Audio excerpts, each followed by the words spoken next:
Shalom, shalom, selamat pagi dan selamat hari Minggu buat kita semua. Amin. Hari ini menjadi hari yang sangat spesial di Minggu tanggal 29 Mei tahun 2022. Karena kembali kita akan beribadah kepada Tuhan, baik secara online maupun onsite. Bagaimanapun kondisi kita hari ini, kalaupun kita harus beribadah secara online bagi sidang jemaat Tuhan yang memang harus beribadah secara online karena kondisi fisik yang lemah, saudara bisa mengikuti ibadah dengan penuh kehausan. Dan percayalah, di rumah maupun di gereja, saat kita sungguh-sungguh ingin berjumpa dengan Tuhan, maka pujian penyembahan, setiap benih firman yang akan disampaikan, itu semua akan mendewasakan, memberkati, meneguhkan, dan menguatkan kita semua. Amin. Karena itu, sebelum kita lebih jauh mempersiapkan diri kita untuk datang beribadah kepada Tuhan, izinkan kembali Tuhan bicara lewat pembacaan Alkitab satu hari satu pasal yang akan tetap kita ambil dari pembacaan 66 hari bersama kitab Yesaya. Dan hari ini kita telah berada di hari yang ke-30, maka kita akan membaca kitab Yesaya pasal yang ke-30, ayat yang pertama sampai dengan ayat yang ke-33. Judul perenungan kita hari ini, dalam tinggal tenang terdapat kekuatan kita. Sebagai pengantar renungan ini saya akan coba bacakan untuk kita ayatnya yang ke-15. Sebab beginilah firman Tuhan Allah yang Maha Kudus Allah Israel. Dengan bertobat dan tinggal diam, kamu akan diselamatkan. Dalam tinggal tenang dan percaya terletak kekuatanmu. Tetapi kamu enggan. Tahukah saudara bahwa bagi orang yang tidak bisa berenang, tercebur ke kolam yang dalam adalah pengalaman yang sangat menakutkan. Orang itu tentu membutuhkan pertolongan. Namun supaya dapat ditolong, dia harus tenang, mendengarkan, dan menurut pada petunjuk penolongnya. Karena kepanikan hanya akan menambah bahaya baginya, bahkan bagi si penolong yang berusaha untuk menolongnya.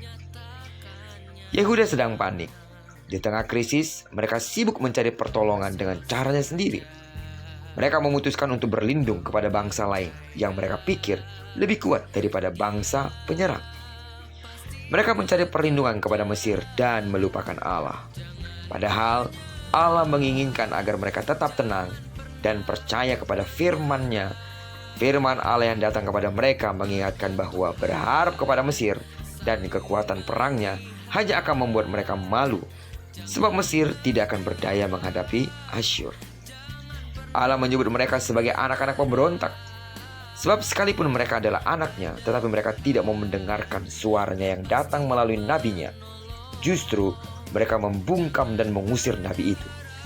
Saat Allah meminta mereka tinggal tenang dan berharap kepadanya, Yehuda justru sibuk dengan kepanikan. Kita pasti pernah mengalami peristiwa yang berat dalam hidup kita. Amin. Dan pada saat itu, kita punya dua pilihan.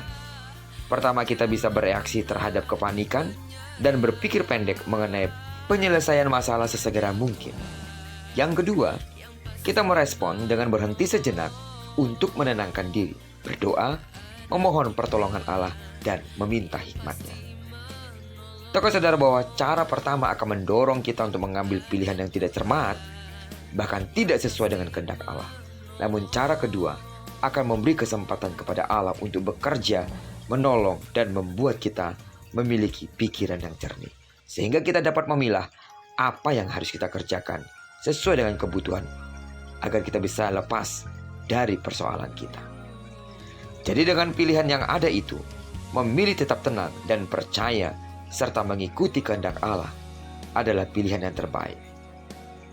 Yang jadi pertanyaannya, akankah Anda memilihnya? Ingatlah sekali lagi bahwa dalam tinggal tenang dan percaya terletak kekuatan. Terpujilah nama Tuhan. Diberkatilah kita sepanjang hari ini. Dan sekali lagi diberkati pula ibadah kita hari ini. Doaku bagi seluruh sidang jemaat Tuhan yang akan berjalan menuju rumah Tuhan, penyertaannya menyertai engkau sampai di rumah Tuhan dengan pertolongannya. Dan bagi sidang jemaat Tuhan yang akan beribadah di rumah, saya mengingatkan kembali, bersiaplah dengan baik.